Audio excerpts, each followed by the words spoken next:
je veux qu'une entreprise gagne de l'argent dès le premier jour. Alors, gagner de l'argent dès le premier jour, ce n'est pas forcément la bonne méthode. Souvent, en fait, on ne comprend pas ce qu'est un business model. On confond souvent business model et revenu model. Alors, nous, on a cette distinction très forte. Il y a un outil qui permet de visualiser ça et de comprendre ça de façon extrêmement simple, qui s'appelle le Business Model Canvas. C'est un outil qui a été mis au point par un collectif de gens en Hollande il y a quelques années, qui a rencontré un succès planétaire extraordinaire chez les consultants, qui a été utilisé, déformé, réutilisé, modifié, etc. Mais qui a, moi, je trouve, une utilité assez fondamentale, c'est qu'il permet de comprendre en un coup d'œil l'ensemble des blocs logiques qui permettent de produire de la valeur. Et c'est ça le grand intérêt du Canvas, c'est que même si vous ne l'utilisez jamais, et d'ailleurs la plupart des gens ne l'utilisent jamais, j'ai vu beaucoup de gens le premier jour mettre un Canvas au mur et le deuxième jour l'oublier. Ce n'est pas très grave, parce qu'une fois que vous avez en tête cette visualisation, bah vous l'avez en tête et c'est quelque chose qui vous permet de vous en rappeler de temps en temps et de prendre des décisions. Le but du Canvas, normalement, c'est d'avoir un Canvas au début extrêmement théorique et de semaine en semaine, de le rendre de plus en plus concret en transformant des hypothèses en faits à l'intérieur de chacune des cases. Ça, c'est la théorie. Je sais bien que dans la pratique, ça ne se passe pas comme ça. Dans la pratique, on est plein de bonne volonté, on fait un brainstorm, on fait son Canvas, on le remplit d'hypothèses, on est très fier de soi, et puis après, on l'oublie et on va faire sa boîte. Mais finalement, ce n'est pas grave. Même si l'objectif de cet outil qui était de faire en sorte que plus personne ne rate sa boîte, ce qui, je pense, est un objectif extrêmement biaisé en soi, et extrêmement compliqué. Même si cet objectif n'a pas été atteint, il y a un autre objectif qui, lui, a été atteint, c'est de permettre à tout à chacun de comprendre que finalement, dans la création de valeur, l'histoire des revenus et l'histoire de comment on gagne de l'argent était la question finale et non pas la question première. Et qu'il y avait plein d'autres questions à résoudre en avance. Alors, rentrons dans le vif du sujet du Business Model Canvas. Voilà le Business Model Canvas, ça se présente de cette façon-là. C'est 9 cases logiques qui, chacune d'entre elles, représente un bloc essentiel permettant de créer et distribuer de la valeur. Et le but du jeu, c'est que vous allez résoudre chacune de ces cases une par une. Et quand vous allez faire un cycle complet, vous avez en plus, c'est une logique un peu simple, c'est qu'au centre de ce canvas, vous avez votre value proposition, donc le cœur de votre business. Donc c'est au centre, vous avez vu, c'est la colonne vertébrale de votre business. Le but de la value proposition, c'est de décrire précisément ce que vous faites. Vous avez à droite tout ce qui s'occupe des revenus et à gauche tout ce qui s'occupe des coûts, un peu bizarrement. Donc votre value proposition s'adresse à un segment à travers une relationship et des channels. Ça permet de produire le revenu stream. Donc vous voyez, il y a une boucle qui se passe comme ça sur la droite. Puis vous avez une boucle sur la gauche qui est la boucle des coûts. La boucle des coûts, c'est les activités, les ressources, les partenaires. Il y a une relation logique entre ces trois cases, puisque tout ce que vous ne faites pas dans l'activité et tout ce qui n'est pas une ressource devient un partenaire. Et tout ce qui n'est un partenaire, par définition, n'est donc pas une activité. Et en fait, ça, c'est la boucle des coûts. Et si vous faites revenu moins coût, normalement, vous devez gagner de l'argent et donc vous captez de la valeur. Et donc, vous êtes un fameux business model scalable, répétable et profitable. Sachant que vous verrez que là, il n'y a pas d'élément en soi de scalabilité et de répétabilité. Ça, c'est un positionnement de The Family. On peut faire des boîtes extrêmement intéressantes qui sont juste profitables. Il y a des gens qui ont des boîtes de services et qui vivent très bien, beaucoup mieux et beaucoup plus heureux que la plupart des types qui ont des boîtes scalables. Mais c'est simplement un problème d'ambition et de positionnement de marché. Si vous voulez faire quelque chose qui compte et quelque chose qui essaie de devenir un leader mondial d'une industrie, vous êtes obligé de passer par la case répétable, profitable et scalable. Donc, rentrons dans chacune de ces cases et voyons en zoomant dans chacune de ces cases comment un business model se construit. Alors, la base première de tout business model, et donc par définition de tout business model Canvas qui est vu comme un outil de représentation des business models, il y a la value proposition. Alors, la value proposition, c'est le saint graal de l'entrepreneuriat. C'est le truc qui fait que quand vous allez dire ce que vous faites, vous serez soit rangé du côté des doudingues, soit vous serez rangé du côté des types qui font quelque chose qui compte. Et la value proposition, c'est ce qui vous permet de dire au monde ce que vous faites de façon claire, de façon précise et de façon impactante. Alors, Qu'est-ce que c'est une value proposition? Bah, très simplement, une value proposition, c'est quelle est la valeur, et on parle de valeur, que vous allez produire pour les clients.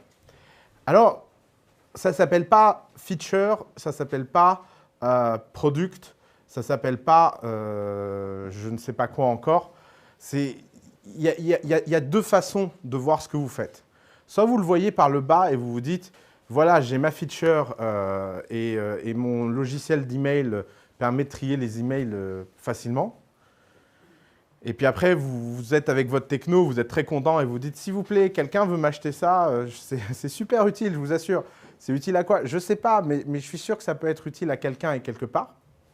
Soit, dans un autre cas, vous allez partir de la value proposition et vous allez essayer de résoudre un problème. Alors, quelque chose que je répète extrêmement souvent, c'est qu'il est beaucoup plus facile de définir un projet entrepreneurial par le problème qu'il résout plutôt que par la solution qu'il offre. Parce que la solution qu'il offre, c'est quelque chose de changeable, c'est quelque chose de modifiable, c'est quelque chose de malléable. Le but du jeu dans l'entrepreneuriat, ce n'est pas de prouver qu'on a raison, c'est de trouver ce qui marche. Il y a une différence fondamentale entre la détermination et l'obstination. La détermination, c'est faire en sorte tous les jours que vous faites quelque chose qui va finir par produire de la valeur et que vous essayez tous les jours de changer jusqu'à trouver quelque chose qui produise de la valeur. L'obstination, c'est le fait de faire tous les jours la même chose en espérant qu'un jour, ça finisse par marcher alors que ça fait des années que ça ne marche pas. Ne confondez pas détermination et obstination. L'obstination, c'est le drame de l'entrepreneuriat. C'est ce qui fait que beaucoup de gens perdent la ressource la plus fondamentale qui existe dans la vie, qui est le temps. Si vous regardez les trois ressources primaires qui sont disponibles pour chaque être humain, savoir l'argent, les gens et le temps, la seule qui ne se remplace pas, et excusez mon cynisme, c'est le temps. L'argent et les gens, ça se remplace. Si vous vous fâchez avec quelqu'un, vous pouvez toujours trouver quelqu'un d'autre. Si vous perdez votre copine, votre femme, ou votre copain, ou votre mari, ou je ne sais pas quoi, vous pouvez toujours en trouver un autre. Le temps, une fois que vous l'avez perdu, étant donné qu'on est à durée déterminée sur cette planète, et à durée indéterminée d'ailleurs, une fois que vous l'avez perdu à vie. Et donc, l'un de vos objectifs premiers en tant qu'entrepreneur devrait être de toujours optimiser cette ressource pour ne jamais faire quelque chose qui vous fasse perdre inconsidérément du temps. Et le fait de s'attaquer à des problèmes plutôt que de partir des solutions, ça vous permet tout de suite de vérifier si c'est quelque chose d'important ou pas. Évaluer une solution, c'est extrêmement compliqué. Évaluer une solution, c'est faire en sorte de se dire est-ce que la solution que j'apporte va répondre à quelque chose ou pas. Si vous partez de la solution, ça peut être très compliqué d'imaginer à quoi ça sert. Alors que si vous partez du problème, c'est beaucoup plus simple de se dire est-ce que je suis en train de résoudre le problème ou pas? Est-ce que j'ai une réponse satisfaisante ou pas au problème? D'ailleurs, il y a deux façons de découvrir des problèmes. La première façon, c'est de découvrir des problèmes qu'on a soi-même. C'est des problèmes organiques. Donc vous regardez le nombril dans une glace et vous vous dites c'est quoi mes problèmes et vous essayez de les résoudre. Si vous n'êtes pas trop bizarre et pas trop singulier, il y a à minima des milliers de gens dans le monde qui ont le même problème que vous. À maxima des milliards, si vous êtes plutôt commun et si c'est un problème plutôt récurrent. Maintenant, si vous essayez de résoudre les problèmes de quelqu'un d'autre, ça peut être aussi intéressant, c'est juste beaucoup plus dur parce qu'il faut faire preuve de quelque chose qui est plus compliqué que de se regarder le nombril, donc plus compliqué que le narcissisme, il faut faire preuve d'empathie. Mais ce n'est pas impossible non plus. Et notamment parce qu'il y a énormément de problèmes très intéressants qu'on n'a pas soi-même. Mais le fait de réfléchir par problème plutôt que par solution, ça n'a que des avantages. L'autre avantage de réfléchir par problème plutôt que par solution, c'est que ça vous permet tout de suite d'évaluer la taille d'un marché et la réceptivité d'un marché. Pourquoi? Parce que quand on présente une solution et qu'on est de 0 à 1, on est dans cette situation extrêmement bizarre qui est l'expression du monde des idées. Et vous savez, il y a un truc que je répète toujours dans cet intervalle de 0 à 1, qui est de dire on est un héros à 0, on est un héros à 1. C'est un peu comme quand vous décidez de traverser la Manche à la nage. Quand vous décidez de traverser la Manche à la nage, sur le bord de la rive, vous êtes un héros. C'est incroyable, ce type a décidé de traverser la Manche à la nage. Puis quand vous commencez à nager et que les types passent sur leur yacht à côté de vous et vous disent « Non mais monte, franchement, là, pourquoi tu te fais autant de mal ?» vous êtes un tocard dans l'eau. C'est vraiment, il n'y a pas d'autre façon de voir ça. Et puis si vous arrivez de l'autre côté de la rive, vous devenez un héros instantanément. Vous êtes le type qui a traversé la Manche à la nage. C'est héroïque. Mais quand vous êtes au milieu de l'eau, vous êtes forcément quelque part, vous passez pour un doudingue. On ne peut pas croire que vous allez y réussir parce qu'on projette nos angoisses, on projette nos peurs, etc. Et bien, le chemin entrepreneurial, c'est la même chose. Quand vous êtes à zéro, c'est-à-dire à peu près avant d'avoir fait quoi que ce soit, le fameux moment que tous les entrepreneurs adorent, regrettent et recherchent toute leur vie, le fameux moment où ils n'ont rien, ils ont juste leur idée. Ils vont décrire aux gens leur idée et puis les gens ont une réceptivité face à cette idée extraordinaire. C'est quoi la réceptivité d'une idée? Ben, vous savez, c'est quand vous lisez un bouquin, personne dans cette salle, si on lit le même bouquin et qu'on demande un compte-rendu, ne racontera la même histoire exactement. Parce qu'il y a un détail qui va plus vous toucher que d'autres, il y a un moment qui va plus vous fasciner que d'autres, etc., etc. Mais ce qui va faire la réceptivité d'une idée dans l'entrepreneuriat, ben c'est comme la réceptivité du livre, c'est que quand vous allez expliquer votre idée, vous expliquez votre plateforme et le type se voit déjà dans Minority Report.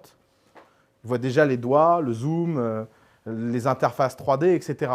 Puis vous revenez le voir 4 semaines plus tard, donc vous n'êtes plus à 0, mais vous êtes entre 0 et 1 à un endroit assez indéterminé, même pas quantifiable, et vous lui montrez, et là le type dit « c'est ça l'idée dont tu m'as parlé ?» Ah oui, non, moi je ne voyais pas ça comme ça en fait, je voyais ça avec plus d'effet. Et en fait, ce moment de ridicule, le seul moyen de le surmonter et le seul moyen de croire en ce qu'on fait et de ne pas abandonner, c'est d'avoir l'impression que ce qu'on fait compte. Et non pas parce que l'idée est intéressante, parce que finalement, vous arrivez à connecter empathiquement avec les gens qui ont des problèmes. Les gens qui ont des problèmes sont prêts à tout pour les résoudre. Ils sont prêts à payer alors que la solution n'est pas encore satisfaisante. Ils sont prêts à donner de leur temps et de leur énergie simplement pour être sûr que cette solution finisse par émerger, etc., etc. Donc, si vous voulez construire un bon business, partez d'une value proposition claire. Et une value proposition, ça s'exprime, ça se raconte. Vous devez être capable de pouvoir raconter votre value proposition en très peu de mots et très rapidement. Vous savez, il y a cette fameuse survalorisation du pitch qu'on a dans l'industrie startup. Je ne sais pas si dans la salle, il y en a beaucoup qui font des startups, mais dès que vous rentrez dans ce milieu de la startup un peu bizarre, il y a tout ce jargon un peu bizarre, pitch, elevator pitch, je ne sais pas quoi. Et à premier abord, on peut se dire, c'est quand même vachement ridicule tout ça. Ils se prennent quand même, ils se prennent très au sérieux, ils se prennent la tête. Mais en fait, derrière tous ces buzzwords et tous ces concepts, il y a eu un moment ou un autre, un moment de vérité et un moment de sincérité. Et le premier moment de vérité et de sincérité que vous devez comprendre, c'est que la disponibilité d'esprit de l'utilisateur moyen est de moins de 30 secondes. Que la capacité de générosité de l'utilisateur moyen est extrêmement faible. Et que si vous n'êtes pas capable d'expliquer avec beaucoup de conviction et une accroche extraordinaire ce que vous faites et pourquoi vous le faites, ben c'est beaucoup plus dur. Et là, on en vient à ce fameux... Il y a une vidéo TED très célèbre où il y a un type qui explique les plus belles boîtes du monde font du pourquoi, les autres font du comment et les dernières font du quoi. Et les boîtes qui définissent le pourquoi marchent beaucoup mieux que les autres. Alors lui, il a une théorie quasi transcendantale, mais moi j'ai une explication beaucoup plus simple derrière ça. L'explication, elle est très simple. C'est que les boîtes qui décrivent leur pourquoi, en fait, elles décrivent leurs problèmes. Et que pour peu qu'on l'ait ressenti ou eu un jour ce problème, on connecte avec les gens. Et que si on connecte avec les gens, on crée de l'empathie. Et que si on crée de l'empathie, alors on crée de l'espace de réception et on crée de l'investissement. Parce que les gens ont toujours besoin d'avoir une bonne raison d'investir en vous. C'est la fameuse expérience de psychologie sociale, théorie sociale, où si vous faites la manche dans la rue et que vous allez voir quelqu'un et vous lui demandez de l'argent, et vous avez à peu près 1% de conversion. Si vous lui demandez l'heure, et donc vous établissez une relation préalable, votre taux de conversion monte à 5 ou 6%. Et donc vous faites la manche 5 à 6 fois plus rapidement. Et bien c'est un peu la même chose. Si vous êtes très très fort à intéresser les gens sur votre pourquoi, si vous êtes très fort à expliquer le pourquoi de ce que vous faites, d'un seul coup, vous allez pouvoir connecter beaucoup plus facilement avec les gens et obtenir plus de temps et plus de disponibilité d'esprit. Alors, les grandes caractéristiques de la value proposition, elles sont là sur le mur. C'est la nouveauté, la performance, la customisation, le fait de bien faire le travail, le design, le brand, le price, le fait de réduire les risk reduction, l'accessibilité, la convenience, l'usabilité. Tout ça, en fait, c'est des raisons théoriques. Vous ne pouvez pas vous mettre devant le canvas, je vois très souvent des gens faire ça, prendre le canvas et cocher et dire « oui, moi, je vais faire un truc nouveau qui va bien performer quand même. Parce que faut pas déconner, je suis quand même quelqu'un qui performe. Ah, puis ce sera personnalisable, j'ai envie de vexer personne. Et puis, ce sera pas cher, vraiment, parce que c'est mieux quand c'est pas cher que quand c'est cher. Et puis, ça va éliminer tous les risques. Il n'y aura aucun risque, parce que j'aime pas le risque, moi. Et en fait, vous voyez, ça devient une liste à l'après-vert, et en fait, vous avez rien bâti, vous avez rien fait. Donc, vous pouvez pas... Le but de ces caractéristiques, c'est de vous aider à placer sur un schéma l'endroit où vous devez être. Mais ces endroits ont forcément des conséquences logiques et des rapports de force entre eux. C'est extrêmement rare de pouvoir faire quelque chose de mieux et moins cher. Ça arrive, c'est pas impossible, c'est pas ce que j'ai dit. Des fois, effectivement, il y a des gens qui font mieux et moins cher. Ça a même un nom, ça s'appelle Big Bang Disruption. C'est tellement rare, c'est tellement exceptionnel que c'est tout de suite très convaincant. Mais en fait, très souvent, si les gens font mal, c'est parce qu'ils ne vendent pas cher. Et si vous voulez vendre mieux, il faut faire un peu plus cher. Il y a un rapport direct. Sauf quand vous redéfinissez les règles de marché. Ça, c'est un autre cas. C'est qu'une value proposition, en fait, est liée à un marché. Et souvent, une value proposition définit un marché. Et le problème, c'est que les analyses sectorielles et fonctionnelles des marchés oublient la dimension principale que l'entrepreneuriat introduit. C'est le fait de pouvoir redéfinir un marché en rendant quelque chose d'obsolète. Je vais vous donner un exemple de Big Bang Disruption assez simple. Prenez l'industrie de la santé et toutes les technologies de diagnostic gratuit. Aujourd'hui, un diagnostic, il faut aller chez un médecin et ça coûte un certain prix. Aujourd'hui, on s'est rendu compte que la modélisation d'un diagnostic, ce n'était pas un problème informatique très compliqué. Et de plus en plus d'apps permettent de réaliser des diagnostics beaucoup plus performants que ceux d'un médecin. Parce que le taux de fiabilité moyen d'un médecin, c'est 60% au passage. Il faut le savoir. Et pour beaucoup moins cher. Forcément, c'est une machine qui le rend. Une fois que le coût de conception a été amorti, contrairement au médecin, la machine ne mange pas tous les jours. Elle ne dort pas tous les jours, elle ne paye pas un loyer tous les mois. Donc le coût d'amortissement de la machine, il est ce qu'on appelle scalable. Parce qu'il y a un rendement croissant du profit. Plus vous rendez de diagnostic, plus le diagnostic d'après sera plus rentable que le diagnostic d'avant. Ça, typiquement, pourquoi c'est rendu possible? Parce que la façon de délivrer le service a rendu complètement obsolète la vieille méthode qui était le fait de former pendant plus de 10 ans un médecin à un algorithme qu'une machine peut comprendre en quelques secondes. Donc vous voyez que forcément, quand vous comparez quelques secondes de temps machine à 10 ans d'études de médecin plus son coût de vie permanent, c'est forcément une innovation qui en soi est moins chère et beaucoup plus efficace. Et d'ailleurs, la bonne façon de pitcher ça, c'est quoi? Parce que souvent, les types qui pitchent les histoires de diagnostic, ils se confrontent à un problème, c'est que les gens disent « oui, mais moi, je préfère interagir avec un médecin ». Et tous ceux qui sont en train de réussir dans cette industrie, qu'est-ce qu'ils ont fait? Ils se sont concentrés chez les gens qui avaient un problème, pas une solution. Et qui a un problème? Les déserts médicaux, les pays sous-développés, tous les endroits où il n'y a pas de médecins. Les applications de diagnostic ne sont pas en train de conquérir le marché en étant une alternative aux médecins. Les applications de diagnostic sont en train de conquérir tous les marchés où il n'y a pas de médecins. Et une fois qu'ils auront conquis tous ces marchés-là, les marchés où il y a des médecins verront que les marchés où il n'y avait pas de médecins sont mieux servis qu'eux-mêmes. Et c'est ce jour-là que le shift se fait. Donc, ces transformations dans la chaîne de valeur et ces transferts dans la chaîne de valeur sont des phénomènes qu'on comprend beaucoup mieux quand on raisonne par problème. Je vais juste vous raconter une anecdote historique qui me fait toujours mourir de rire. C'est Bank of West vs Bank of America sur la question du distributeur de billets. Bank of America est une boîte extrêmement riche, extrêmement puissante, qui a fait la technique habituelle de toutes ces grandes boîtes pour décider de lancer un nouveau produit. Elle a fait un focus group. Et c'est un focus group qui est extrêmement connu, c'est un cas d'école, parce que les types ont expliqué très sincèrement qu'ils n'avaient pas besoin de distributeurs de billets. Donc comment ça marche? Vous prenez 20 personnes dans une salle, vous leur montrez un distributeur de billets et vous leur dites, voilà, pour 3,50 $ par retrait, est-ce que ça vous intéresserait de pouvoir retirer 24 heures sur 24, 7 jours sur 7?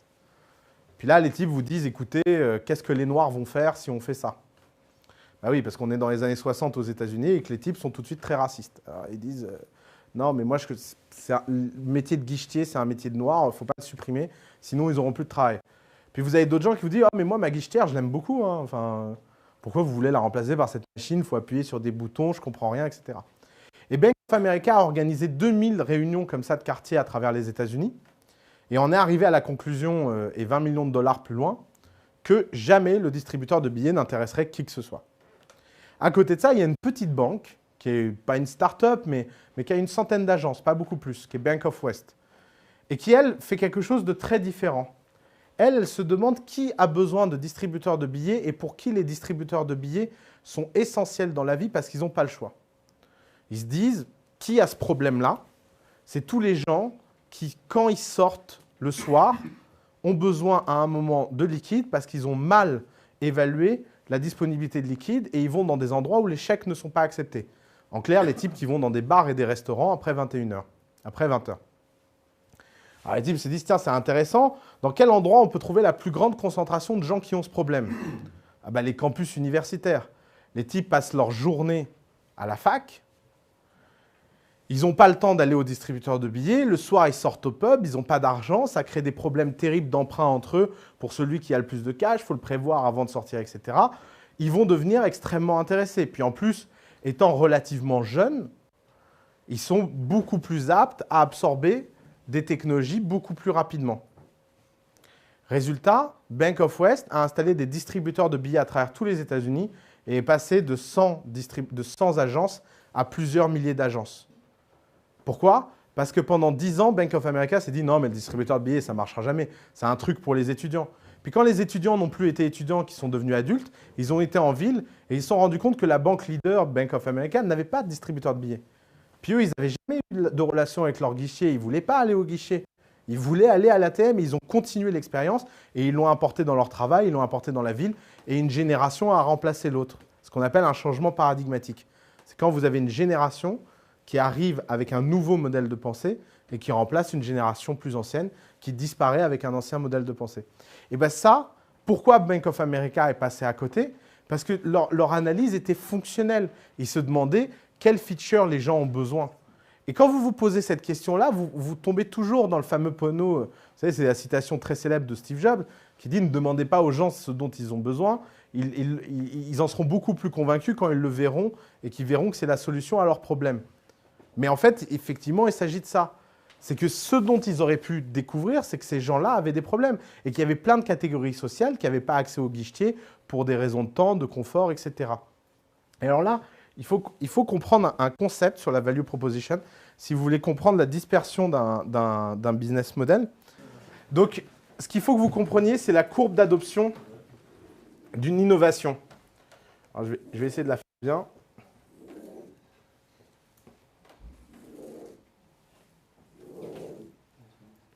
Voilà, bon, à peu près. Ça, c'est le temps. Ça, c'est le nombre de gens qui adoptent une technologie disruptive. Ça fonctionne toujours de la même façon. Au début, vous avez les early evangelists. C'est les gens qui sont prêts à adopter une technologie et une value proposition. Alors là, je parle...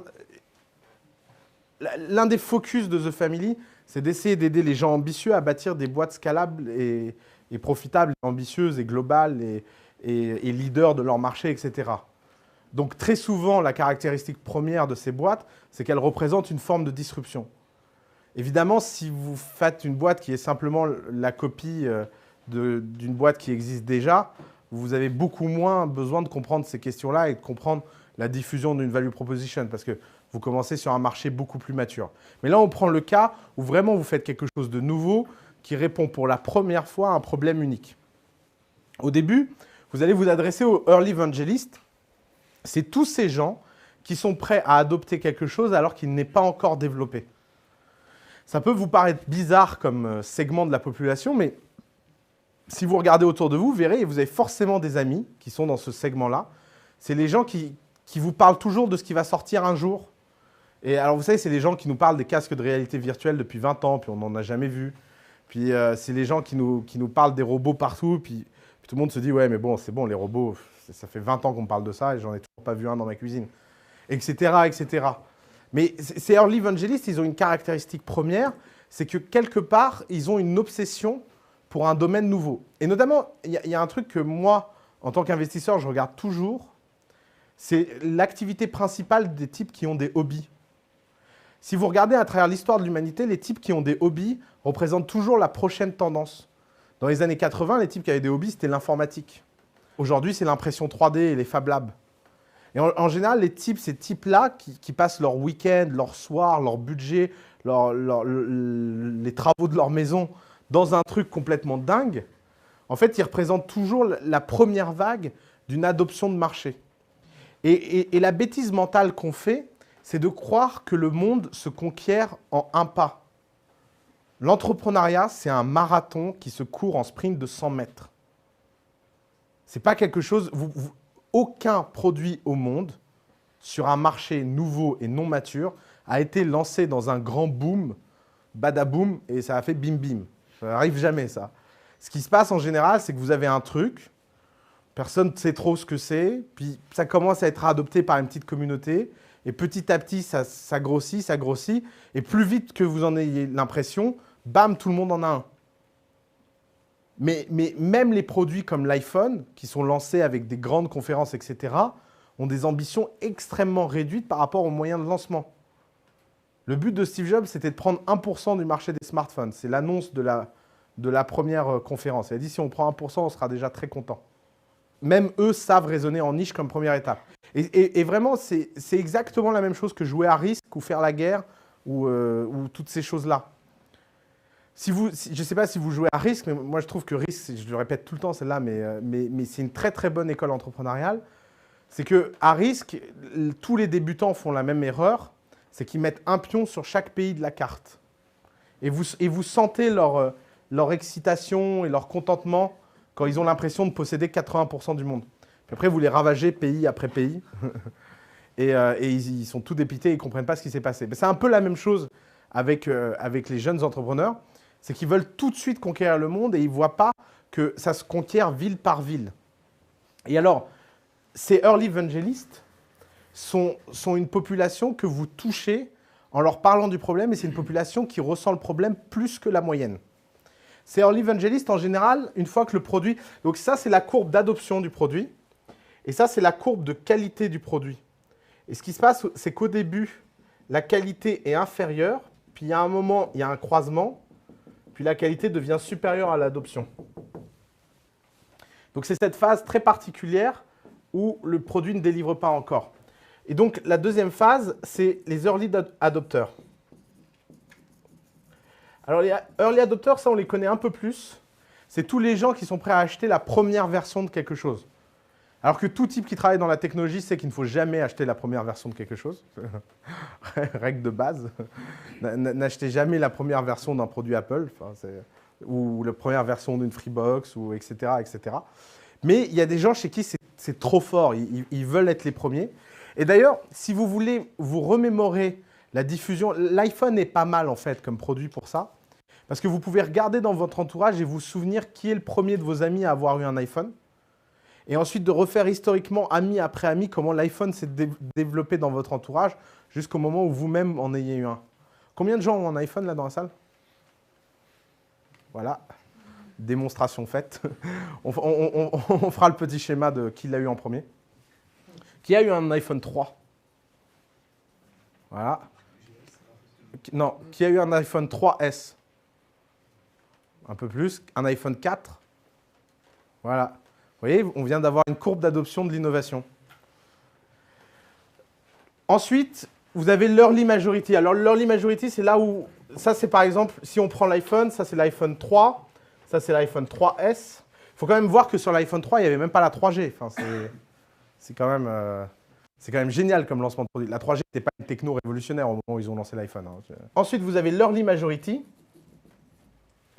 Vous avez la late majority. Donc ça, c'est l'iPhone Kardashian. Et ensuite, vous avez les jet laggés. Alors, les jet laggés, c'est une population fascinante. Parce que les jet laggés, c'est Alain Finkielkraut, par exemple. C'est des gens, ils font des interviews pour vous expliquer que peut-être ils vont envisager d'aller ouvrir un navigateur Internet et d'aller lire un article sur Internet, alors que c'est le royaume de la dépravation absolue. Et quand ils disent ça, ils sont en fait seuls, et ils sont ridicules, et ils ne se rendent même pas compte à quel point le monde a changé autour d'eux, quoi. Que quand il y a 10 ans, ils sortaient qu'Internet, c'était tous les dangers, etc., tout le monde les écoutait. Et les gens avaient peur, ils tremblaient, ils disaient « Oh là là, ma fille va tomber sur des sites pédophiles ». Maintenant, les gens, c'est fini, c'est plus un débat. Bah, ça, c'est les jet-lagués. Vous savez, c'est les gens qui achètent un téléphone à touche parce que plus aucun téléphone à cadran n'est disponible dans aucune boutique de la ville. Et vraiment, ils n'ont pas le choix. Alors, ils passent au téléphone à touche. Et alors, erreur fondamentale quand vous testez votre value proposition, parce que pourquoi je vous raconte tout ça? Il y a un lien, en fait, ce n'est pas une discrétion. C'est que vous devez savoir à quel stade vous êtes et vous devez vous concentrer à aller parler aux personnes pertinentes. Et notamment, pourquoi j'ai pris le cas d'Alain Finkielkraut? Parce que finalement, c'est le plus facile pour taper. Je ne l'aime pas, alors je peux taper dessus publiquement. Mais il y a d'autres types que j'aime bien qui sont un peu des Finkielkraut qui s'ignorent. C'est-à-dire qu'ils passent leur temps à pérorer et donner leur opinion sur les startups. Et ils passent leur temps à expliquer aux types que c'est une bonne ou une mauvaise idée ou je ne sais pas quoi. Alors qu'en fait, ils ne sont même pas utilisateurs du truc. Et qu'ils n'en ont aucune idée de la courbe qu'il va y avoir de cette adoption, et qu'ils n'ont même pas le problème dont le type est en train de leur parler. La seule chose qu'ils ont, c'est qu'ils ont été, un jour ou l'autre, désignés comme une forme d'autorité dans le monde des startups, comme si les startups étaient une industrie en soi. Il n'y a pas d'experts S-startup. Ça n'existe pas. Vous avez des experts S-business model à la rigueur, et encore, c'est compliqué de maîtriser tous les business models de tous les secteurs. C'est une vie de travail. Mais très souvent, ce qui se passe, c'est qu'un jeune entrepreneur va parler à des jet-lagués. Et il se dit, putain, merde, mon idée, elle vaut rien. Et alors, ce jeu de l'idée est un jeu extrêmement biaisé, parce que je vais vous faire un deuxième schéma que j'adore. Un jour, j'ai étudié la philo, alors j'essaie de rentabiliser. C'est que dans le monde, vous pouvez toujours tout ramener à une relation binaire. Vous pouvez toujours tout diviser en deux. Et notamment, le monde des idées, il se divise en deux. Il se divise entre les bonnes idées et les mauvaises idées. Et quand vous évaluez votre value proposition, vous devez comprendre que 99% des opportunités qui valent le coup ne sont évidemment pas des mauvaises idées, parce que les mauvaises idées sont des mauvaises idées. Ça ne fait pas débat. Mais c'est toutes les bonnes idées qui ont l'air d'être des mauvaises. C'est l'intersection des deux qui représente l'opportunité entrepreneuriale. Pourquoi? Parce qu'il y a 1 million de raisons de considérer qu'une bonne idée est mauvaise parce qu'on n'a pas le bon point de vue. Et notamment, l'une des façons les plus simples de ne pas avoir le bon point de vue, c'est ne pas être l'utilisateur concerné. Et donc, ne pas être l'utilisateur concerné peut créer ce genre de problème où vous allez prendre une bonne idée pour une mauvaise. Et alors, ce schéma est vachement intéressant parce qu'il vous montre quand même que la majorité des mauvaises idées, en fait, sont simplement des mauvaises idées. La première fois que j'ai raconté ça dans une conférence, j'ai reçu plein d'emails et des types m'ont envoyé des idées absurdes en me disant « Je savais que mon idée était géniale. Elle a tellement l'air d'être mauvaise. C'est forcément la fortune. » Alors non, c'est pas ce que je dis.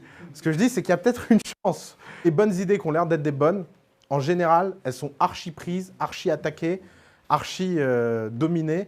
Et il y a vraiment très très peu d'espace pour un type sans moyens et sans argent. C'est plus de l'entrepreneuriat, c'est des affaires. Et ça comprenez-le bien. Parce que vous voyez dans cette fameuse courbe, idéalement, quand vous êtes entrepreneur, vous vous lancez là, à cette phase-là. Mais la plupart des grandes entreprises, elles lancent des produits ici. Samsung, il a lancé Android quand iPhone est arrivé là, à peu près. Pourquoi se faire chier à développer une idée nouvelle quand tout simplement, vous pouvez prendre une position de marché sur un marché qui a été prouvé? Alors tout ça pour en venir au fait qu'une value proposition se définit toujours par rapport à un segment de clientèle. Pourquoi? Parce qu'une value proposition a forcément une courbe d'adoption et on a forcément ce problème de l'évaluation de l'idée. Alors juste une anecdote marrante. Je vais en raconter une nouvelle parce que je commence à pérorer un peu à force de faire des conférences. Dans le genre honte monumentale que j'ai dans ma vie, au tout début d'Uber, j'étais en face de lui à son bureau et il développait l'app. Et donc, c'était Travis qui codait à longueur de journée. Et je lui ai expliqué que franchement, les taxis, c'était une industrie tellement réglementée que jamais il aurait la moindre chance de réussir avec sa putain d'app. et qu'il allait se planter comme tous les mecs qui avaient essayé de faire Uber avant Uber. Bon, ben voilà. Fine. J'ai pas grand-chose à dire. J'avais un voisin à San Francisco qui est très connu, parce que ça fait 15 ans qu'il se tape la tête contre un mur, tous les jours, parce qu'il pouvait être l'employé numéro 3 de Google, et il a dit à Larry Page, c'est très célèbre, « Who needs a search engine seriously ?»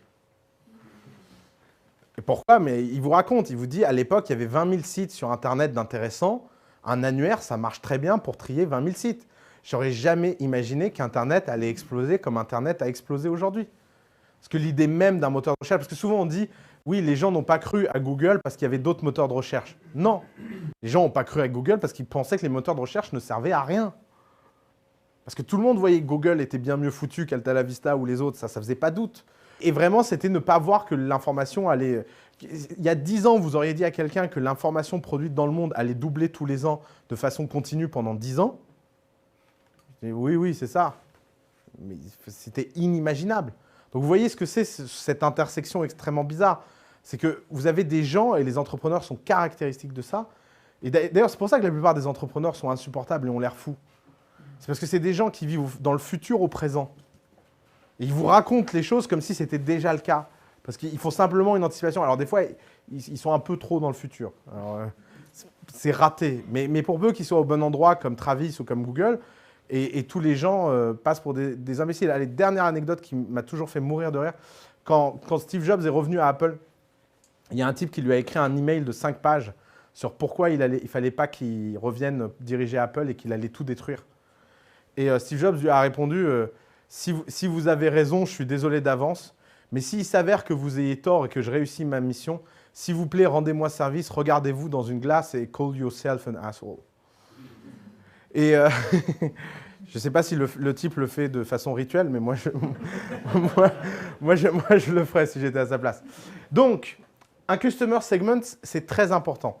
Vous devez comprendre que vous ne pouvez pas conquérir le monde en une fois. Donc, quand vous définissez votre customer segment en fonction de l'état d'avancement de votre produit par rapport à votre value proposition, vous devez savoir si vous devez parler à des early adopters, vous êtes au niveau de l'early majority. En général, vous ne faites plus de canvas quand vous êtes dans la late majority.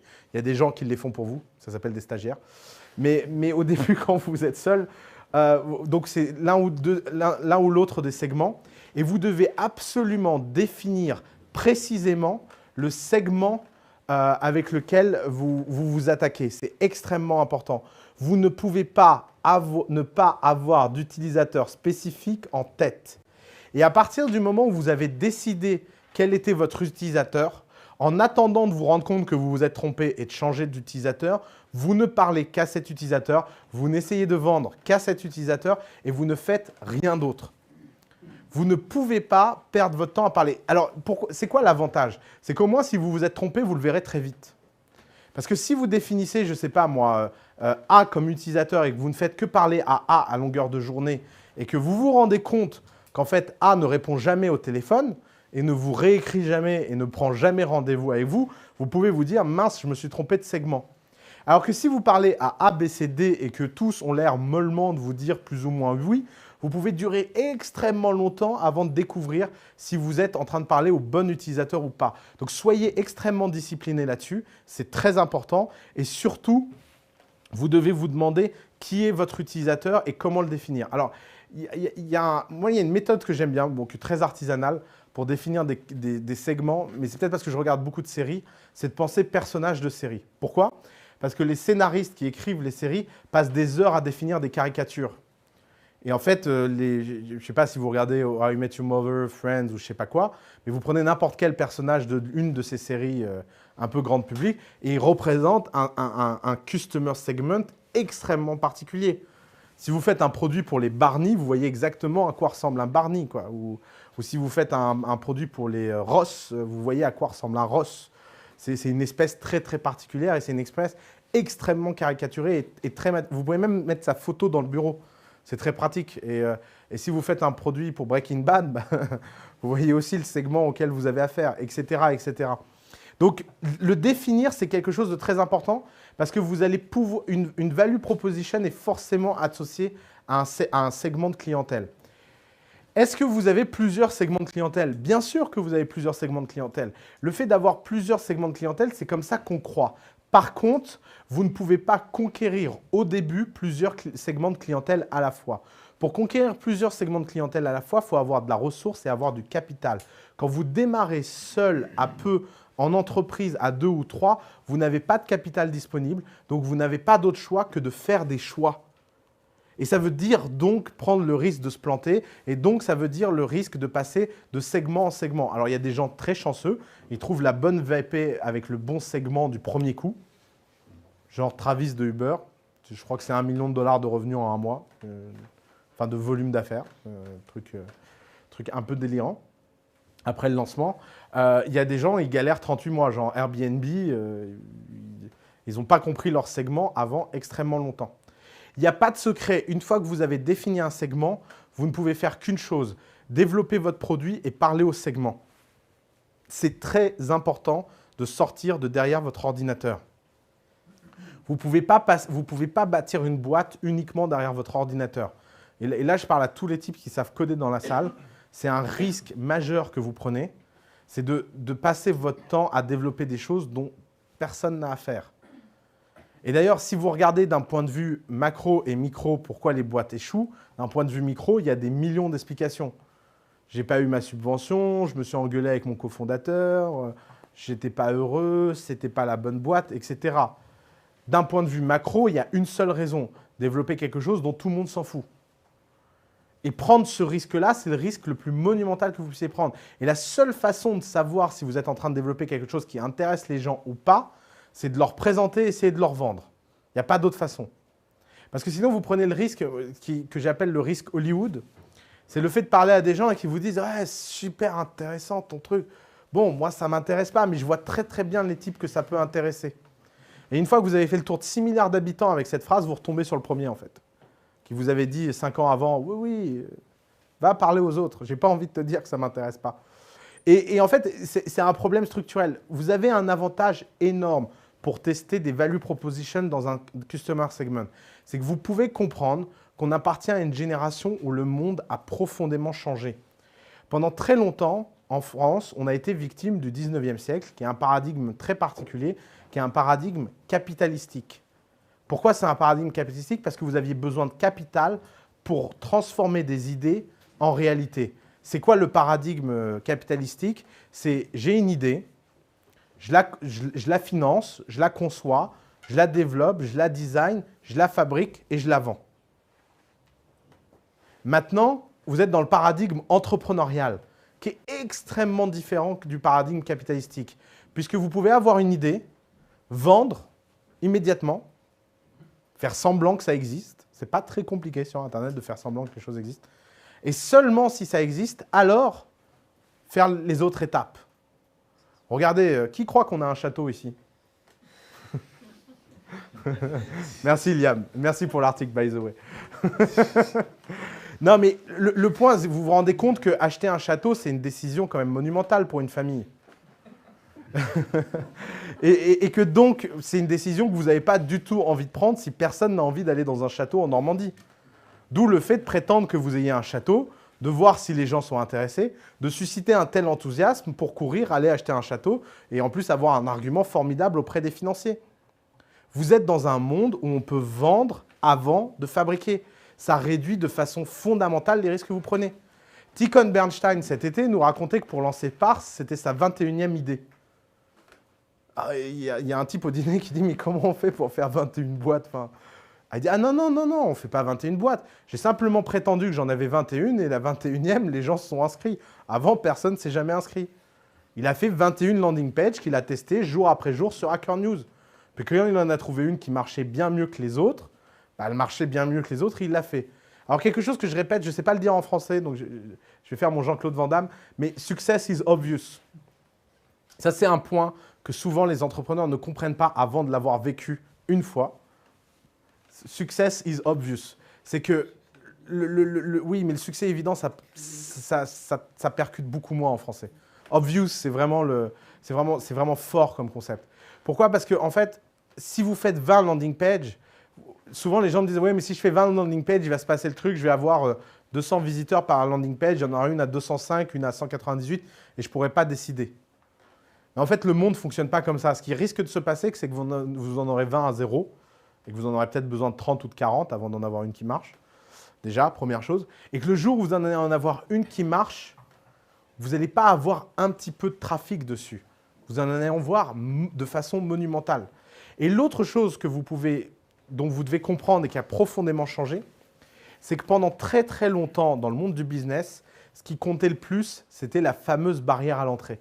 Si vous allez dans une école de commerce ou dans tous ces milieux où on apprend à faire des entreprises, on vous explique qu'il faut définir des choses différenciantes. Donc vous faites des matrices de Potter ou des trucs comme ça, ou des swaps, ou je ne sais pas comment ça s'appelle, des swags, des SWOT, voilà, des SWOT, merci. Swag, c'est plus sympa déjà. Vous allez faire ça et vous allez essayer de définir une position où vous êtes tout seul. Et ça donne cette fameuse blague qu'on voit tout le temps dans les compétitions de business plan dans ces écoles-là, où les types dessinent une matrice comme ça. Ils sont tout seuls en haut à droite et puis il y a tous leurs concurrents qui sont là. Et vous disent, ouais, je suis le seul type smart sur ce putain de marché. C'est vraiment dingue que le monde m'ait attendu et ait attendu ma naissance pour commencer à exister. Et alors en fait, c'est un raisonnement qui est toujours extrêmement biaisé pour une raison très simple. C'est que ce qui fait aujourd'hui la valeur d'un projet entrepreneurial, c'est pas d'être seul. L'entrepreneuriat, c'est une ruée vers l'or et c'est gagner la ruée vers l'or mieux que les autres. Si tout le monde est dans cette case, c'est sans doute parce que la valeur est dans cette case. Et partir de l'hypothèse que tout le monde est un ahuri à part soi, en général, c'est une hypothèse extrêmement perdante dans ce milieu-là. La plupart des types qui font des boîtes sont des types raisonnables, intelligents, qui font autant d'efforts que vous, etc. Donc ne sous-estimez jamais personne et appliquez-vous peut-être ma devise personnelle. Il n'y a que les paranos qui survivent. Et vraiment, c'est extrêmement important parce qu'on n'est pas dans un monde où la barrière à l'entrée existe encore. Les barrières à l'entrée sont en train de disparaître, toutes les unes après les autres. Tout ce qui avant était un avantage comparatif, donc un avantage comparatif, c'était le fameux truc qui permettait de créer des barrières à l'entrée. C'est toute une théorie, hein. Vous pouvez faire un cours dessus. En fait, tous ces avantages comparatifs n'existent plus. Parce que tout ce qui avant était un coût fixe est en train de devenir un coût variable. Par exemple, dans les années 90, avoir le meilleur système d'informatique pour savoir ses stocks pouvait être un avantage comparatif. Aujourd'hui, vous payez 30 $ par mois et vous avez un système comptable dans le cloud du niveau de ce que des types installaient pour plusieurs millions. Pendant très longtemps, par exemple, prenons un exemple. C'était quoi l'avantage comparatif de Google quand ils se sont lancés? Les serveurs moins chers. Ils ont une idée géniale, c'est de se dire, nous, on va arrêter de faire des serveurs à haute performance. On va prendre des pièces et des composants normaux. Ils vont griller, ils vont machin, mais ça coûtera moins cher de les remplacer que de mettre des trucs. Et on va développer des softwares qui vont répartir l'information, la répliquer, etc. C'est comme ça que l'informatique distribuée est née. Et leur avantage comparatif est incroyable. D'ailleurs, au passage, ça a été développé par un type qui s'appelle Oussama Ammar. Ce n'est pas moi. Souvent, les gens qui cherchent mon nom sur Google finissent par tomber sur ce type chez Google et croient que c'est moi dans une autre vie. Mais ce n'est pas moi qui ai fait l'architecture des serveurs de Google. Non, non. Et maintenant, il est prof à Stanford d'ailleurs. Mais il a une idée géniale, c'est de développer les racks de serveurs en Lego. Et pourquoi en Lego? Parce que c'était thermiquement efficient, incroyablement efficient. Et c'était incroyablement facile et disponible dans les bazars pour pas cher. Et d'ailleurs, il y a une histoire extrêmement drôle qui est racontée. Je me souviens plus comment s'appelle le grand concurrent de Google à l'époque, qui était archi bien financé et qui était rempli de types très respectables en costard, qui avaient des serveurs très propres avec des racks en aluminium et des câbles. Et il raconte très modestement qu'à chaque fois qu'ils passaient devant le rack Google au data center, ils étaient pouffés de rire. Ils se tapaient des barres de rire pendant des heures en se disant « mais c'est pas possible ». Ces types sont incroyables, ils croient vraiment qu'ils vont nous détruire. Mais en fait, ce qu'ils n'avaient pas compris, c'est que Google est en train de construire une barrière à l'entrée et un avantage comparatif incroyable, c'est que leur coût de serveur était 100 fois inférieur à tout le monde.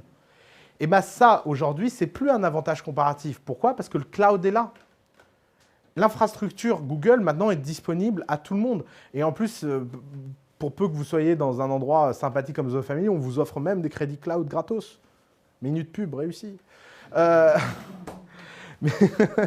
Mais le point important, c'est que tout ce qui était un avantage comparatif est en train de devenir un service cloud disponible à tout le monde.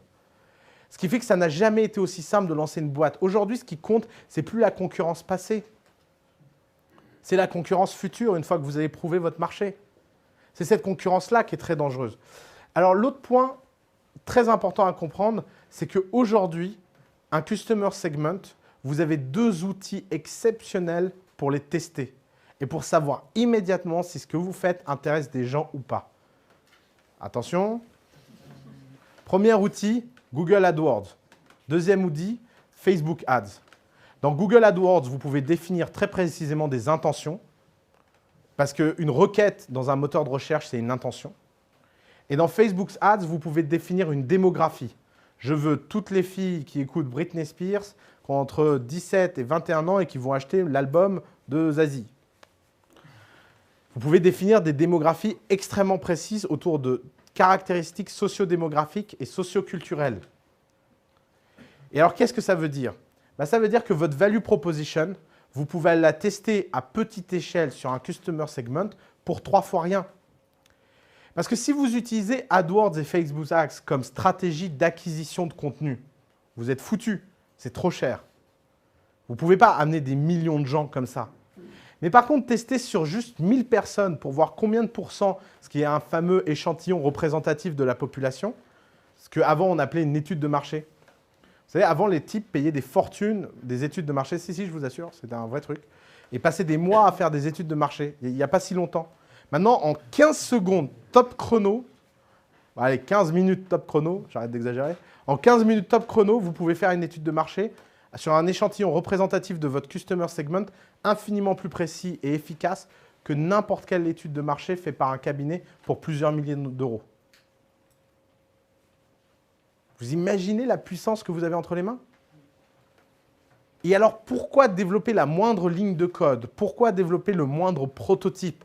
Pourquoi développer et investir le moindre chose au risque de perdre du temps, alors qu'en 3 minutes, vous pouvez vérifier les 2 cases fondamentales d'un business model, à savoir la value proposition et le customer segment.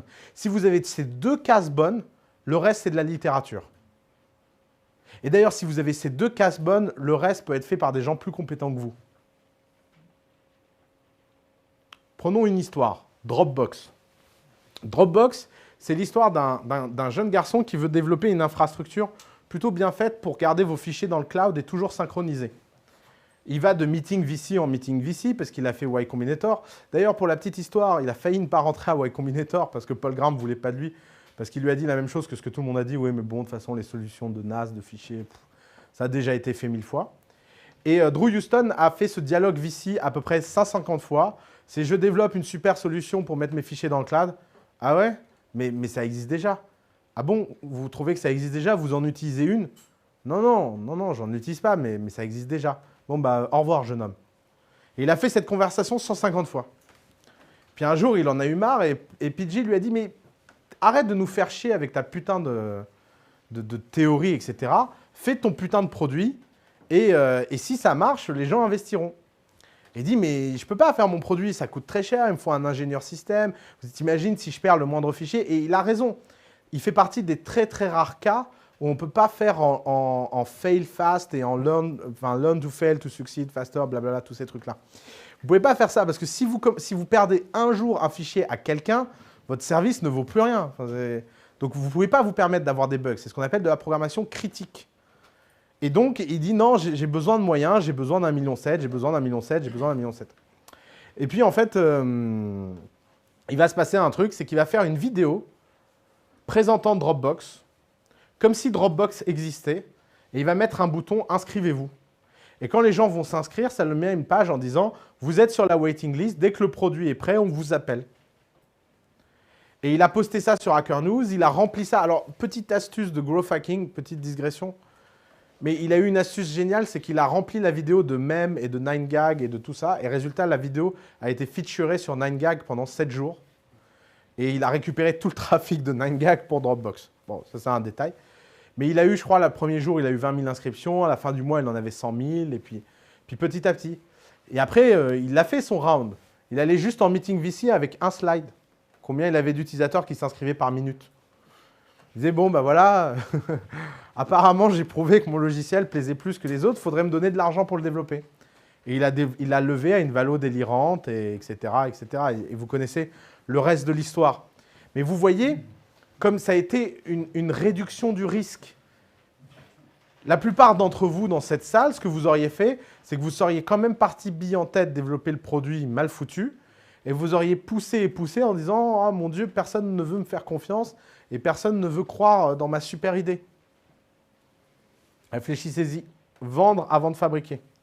Alors, quand vous avez votre value proposition et que vous avez votre... elle est sympa cette image. J'aime beaucoup cette image. C'est un peu ça un channel en fait. C'est un peu trouver la faille dans l'espace, être seul.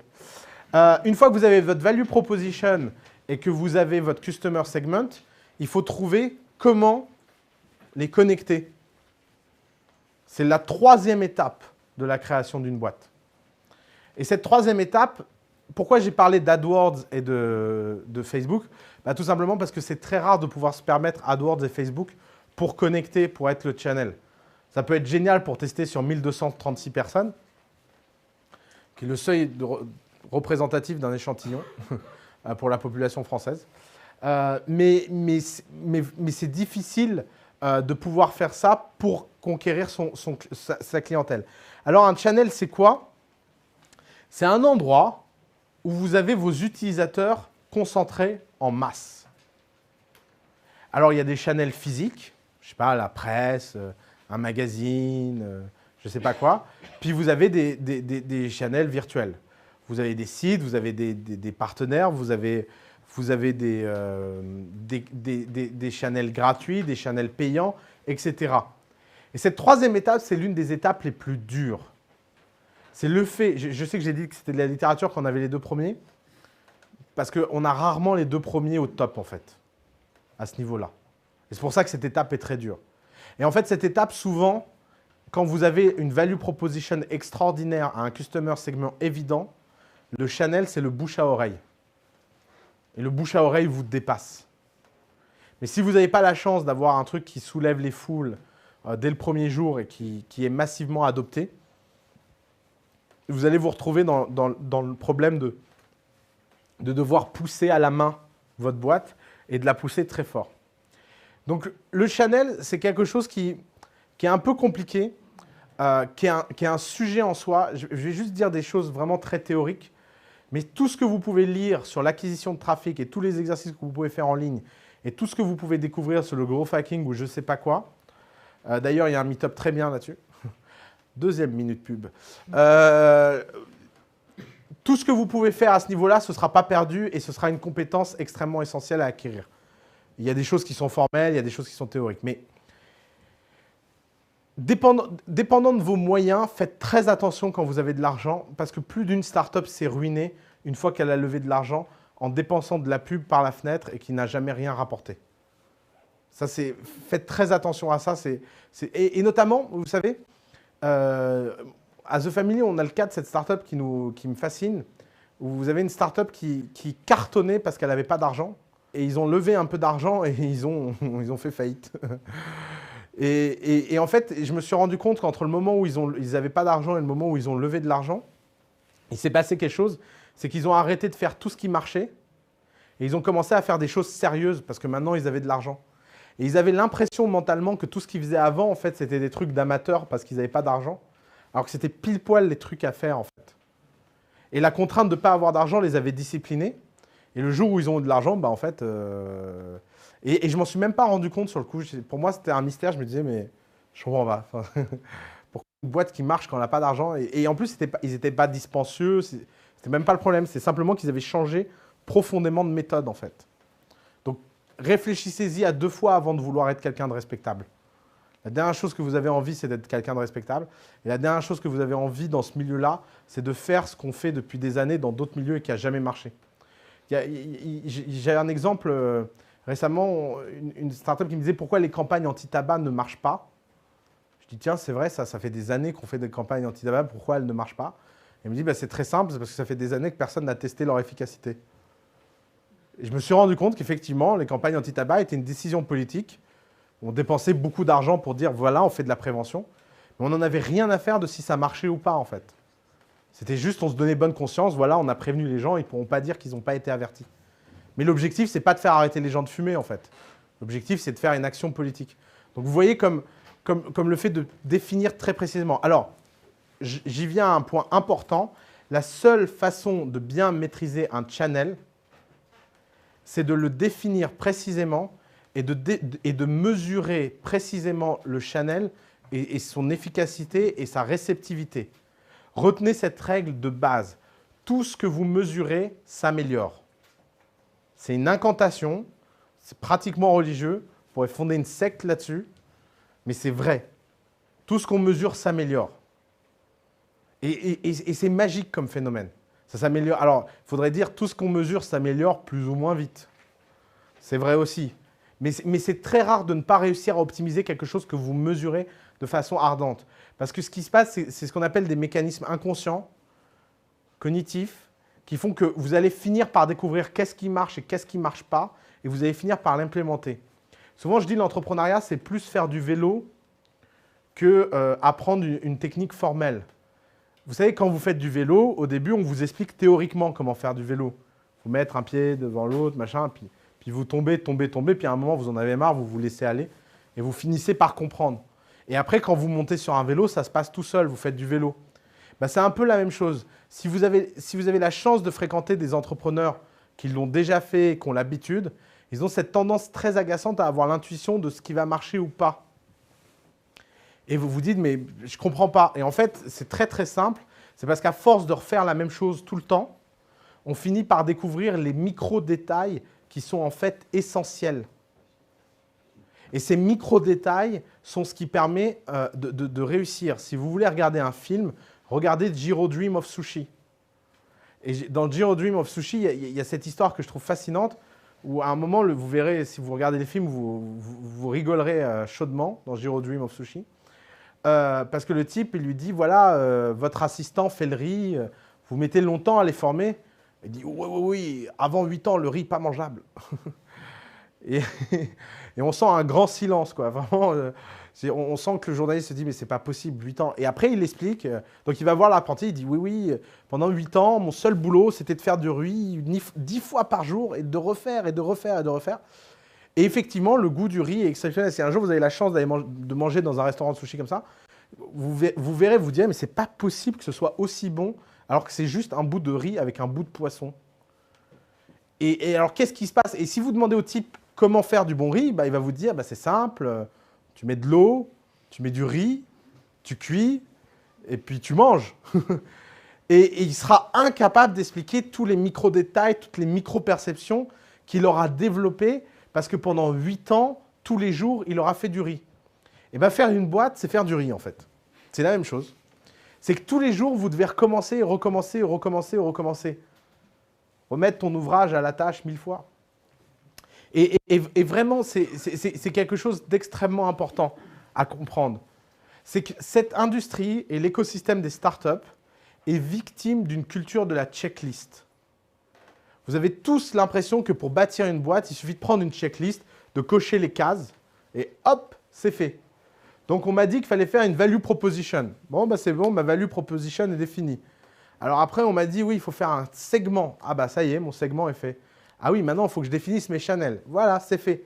Non, tout ça, c'est des cycles. C'est des choses que vous faites tous les jours. Au début, vous remplissez votre journée à 100% juste de value proposition. Puis après, vous faites 50-50 avec le customer segment. Puis après, vous faites un tiers, un tiers. Bon, c'est un peu stupide ce que je suis en train de vous dire, en fait. Mais vous comprenez la logique, parce qu'en fait, normalement, vous êtes plusieurs et il y a des rôles, etc. Mais la logique là-dedans, c'est que vous ne pouvez pas considérer que quoi que ce soit n'est fini. Moi, quand j'entends des investisseurs dans la place dire « je croyais que le produit était fini », j'ai envie de faire des crises cardiaques ou de les étrangler, ça dépend des jours. Un produit, c'est comme la mode, c'est jamais fini. Vous imaginez un créateur de mode qui vous dit « ça y est, la mode, c'est fini ». Mais comment ça, c'est fini? Enfin, non, c'est pas fini, c'est un éternel recommencement. Spécial dédicace au VC. Ne rigole pas, Jean. La seule façon de découvrir des channels, c'est de les tester. Et retenez une loi qui s'applique dans les channels comme elle s'applique partout dans la vie, qui s'appelle la loi de Pareto. La loi de Pareto dit en économie que 80% de la richesse d'une nation est captée par moins de 20% des gens. Et bien parmi tous les channels disponibles, c'est la même chose. 80% de l'efficacité de votre stratégie d'acquisition proviendra de moins de 20% des channels que vous aurez testés. Mais la seule façon de le découvrir, c'est de les avoir testés. Et le but de les tester, c'est justement de découvrir lesquels fonctionnent le mieux que les autres, d'arrêter tous ceux qui fonctionnent le moins bien et de se concentrer massivement sur ceux qui fonctionnent. Deuxième chose, comme à peu près tout de raisonnable et d'extraordinaire dans l'univers, et oui, rien que ça, tous les channels ont une espérance de vie qui est gaussienne. C'est-à-dire qu'au début, vous avez un potentiel de croissance et vous finissez toujours dans un channel à atteindre un tipping point à partir du moment où vous avez de la décroissance. Donc faites attention, un channel n'est jamais éternel. Mesurez et mesurez en permanence. Ce n'est pas parce qu'à un moment, vous avez découvert un filon incroyable sur je ne sais pas quoi, que ce filon est éternel. Il s'épuise comme tout. Et donc, ça suit forcément une courbe de Gauss. Au début, c'est tout petit, ça monte, ça redescend.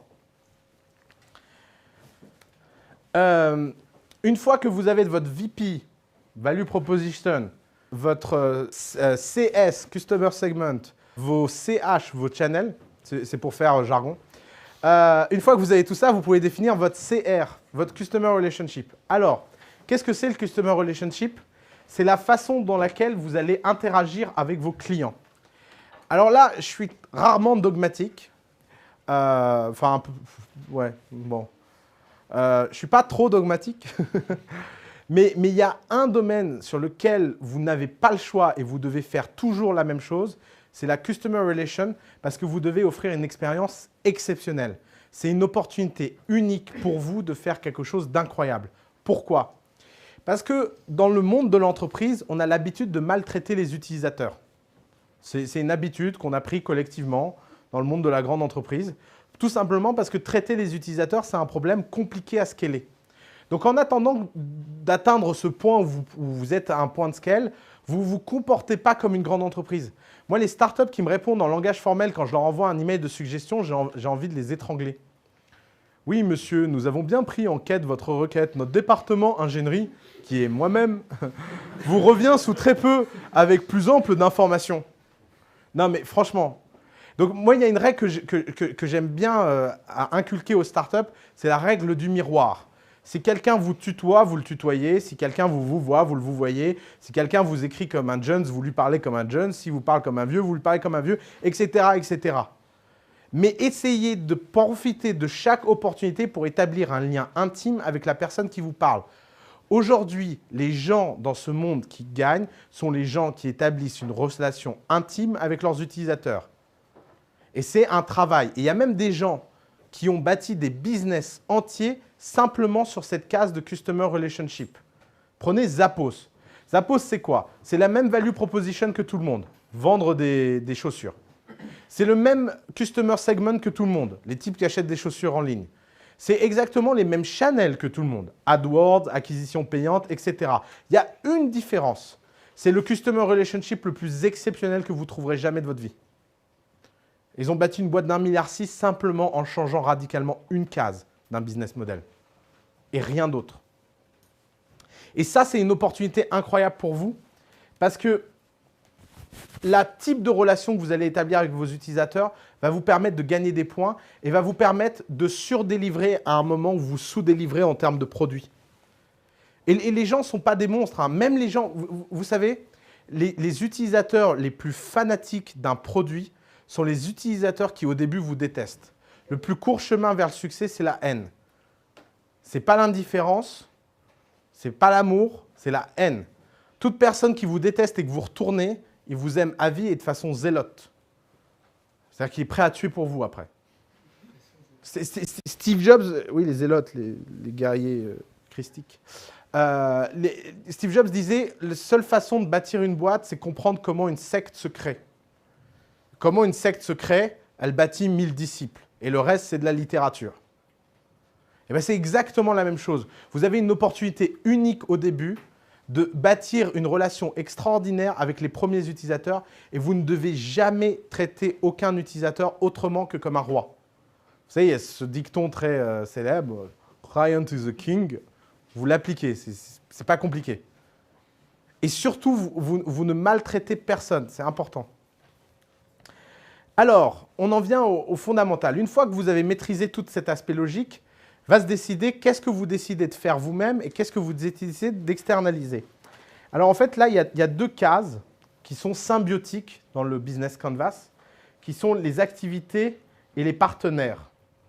Les activités, c'est tout ce que vous allez décider de faire en interne et d'internaliser parce que c'est des choses qui sont essentielles à votre schéma de fabrication de valeur.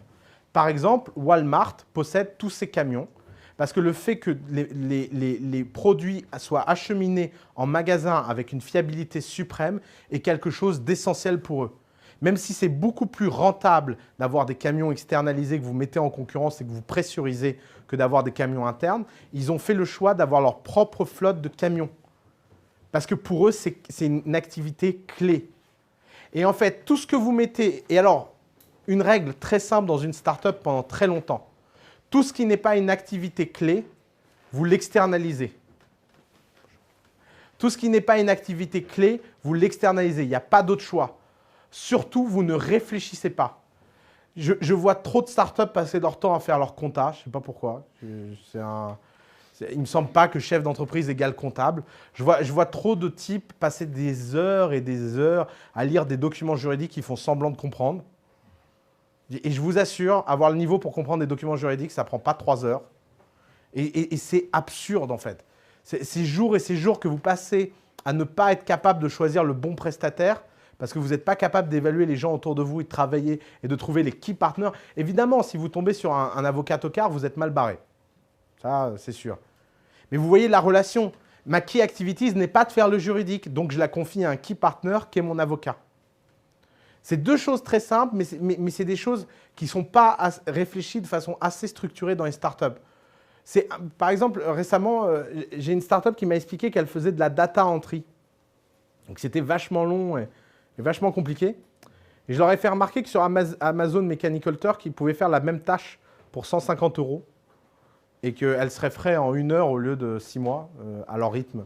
Parce qu'en plus, ça les énervait tellement ce truc que tous les jours, ils prenaient un peu plus de temps que la veille en fait, pour le faire. Et ça, c'est classique, en fait, dans l'environnement startup. C'est bêtise 101. C'est vraiment dans les erreurs les plus courantes et les plus fondamentales. C'est de ne pas savoir payer correctement la bonne personne pour faire la chose au bon moment.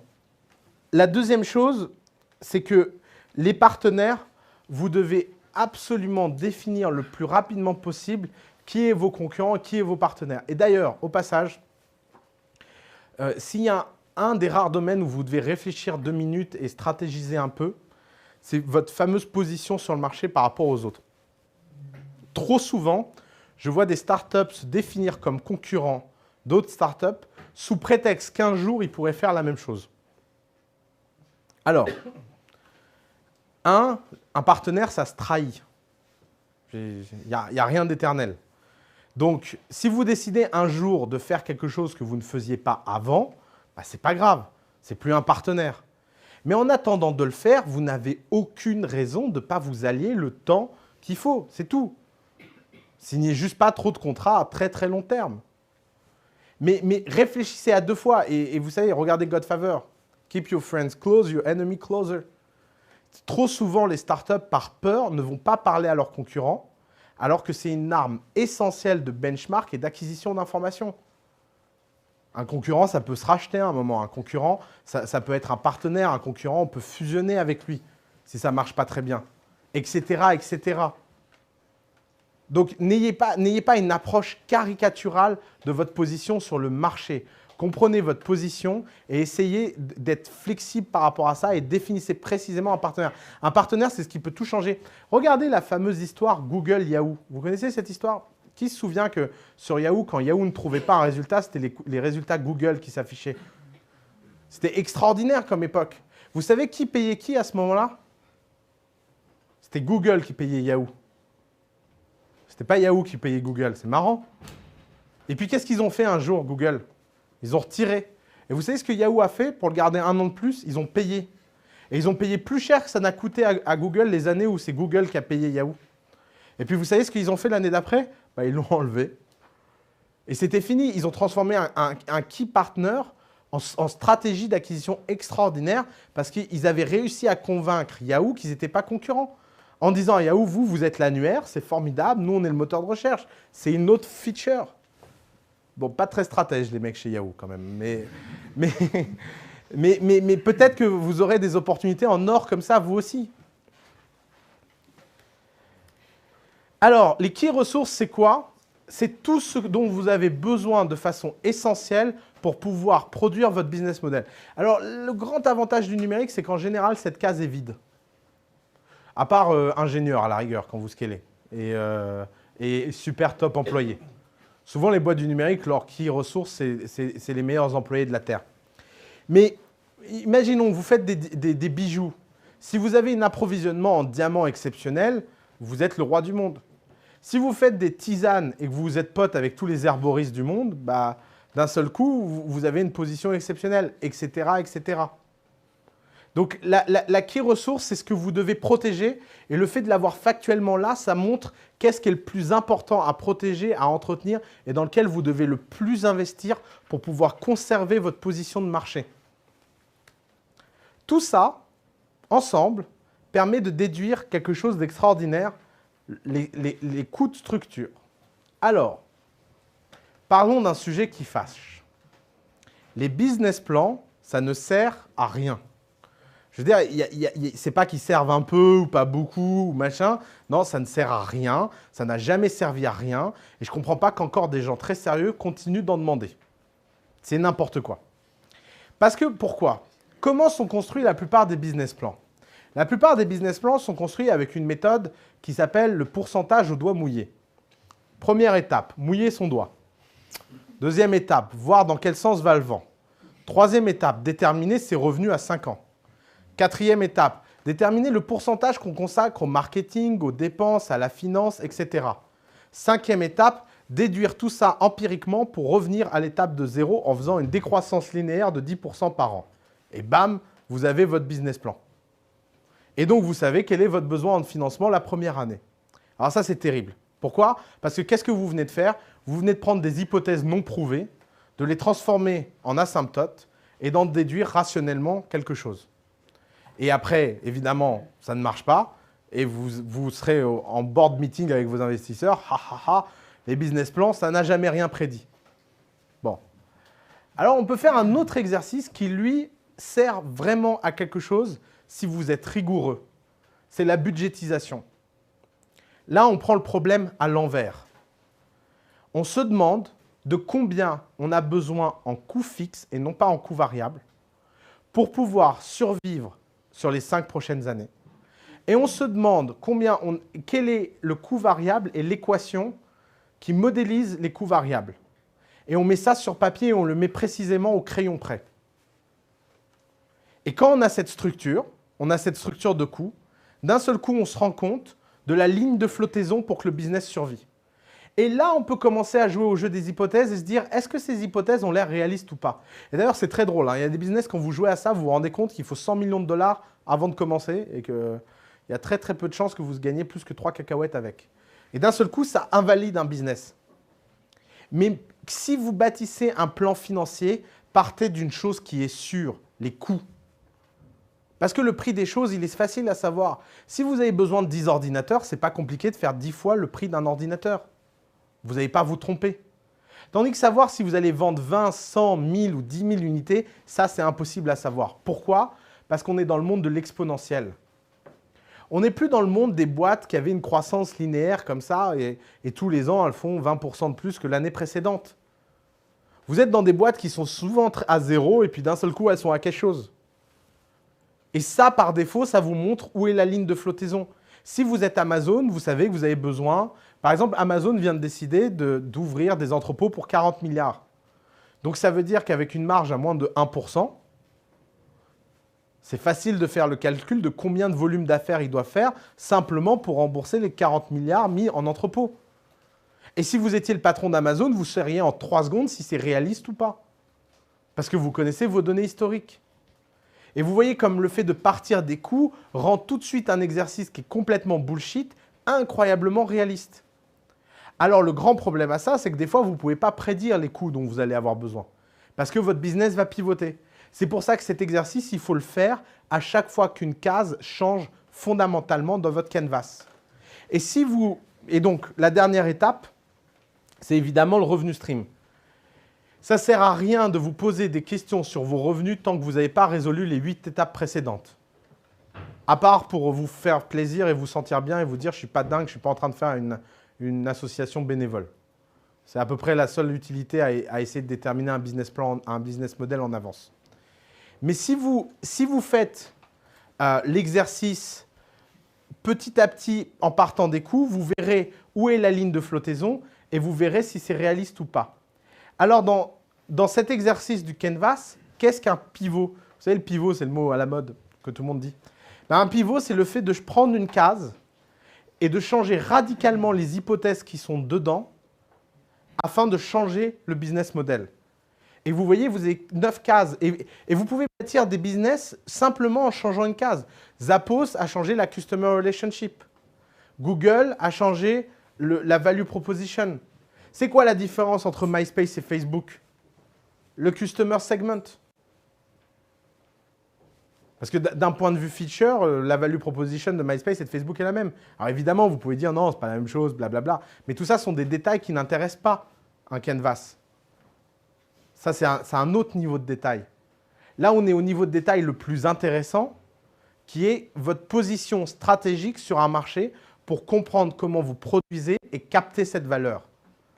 Et le but du jeu, c'est de maîtriser l'ensemble des pans logiques qui amènent à produire et capter cette valeur.